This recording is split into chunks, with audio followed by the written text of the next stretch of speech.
Denise wants to know, how do you find buyers to flip a note to if you don't have time to network in person? Well, first of all, use your easy as 1, 2, 3 coaching if you have it, because we're going to use my buyers then. And I have investors all over the country. If you want to be one of my investors, you can go to my website, which is thenotebuyer.com, and fill out an investor profile. That's one of the advantages to being my student, because I always offer my students the first dibs on my deals, whether it's non-performing or performing notes.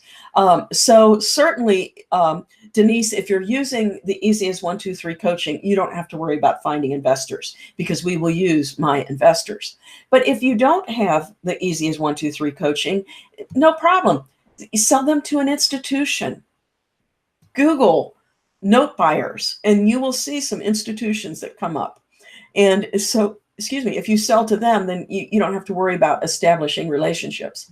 And in fact, I will say this: if you are new in the note business, I would not use I would not use private investors for your first deal, because one of the things that my investors rely on me for is that I dot I's and cross T's, that I have completely, thoroughly vetted the transaction. I never sell a deal to them unless it's one that I would personally buy if I were them.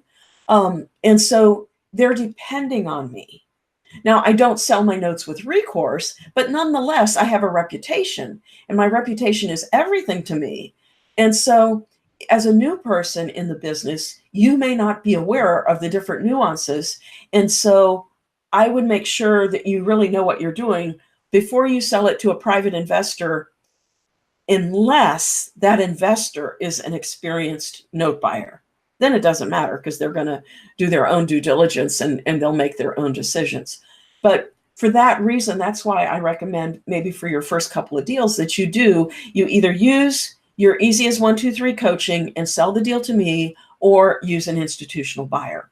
Once you get a few deals under your belt, then you can start building your own investors and selling direct to your own private investors. And there is a whole chapter on that in the master guide. And that is something that we go into a lot of detail at the Academy. I teach you how to find your investors and how to develop a good rapport with them, how to put a package together that they can't refuse. All of that will be covered in detail at the upcoming Note Buyers Academy.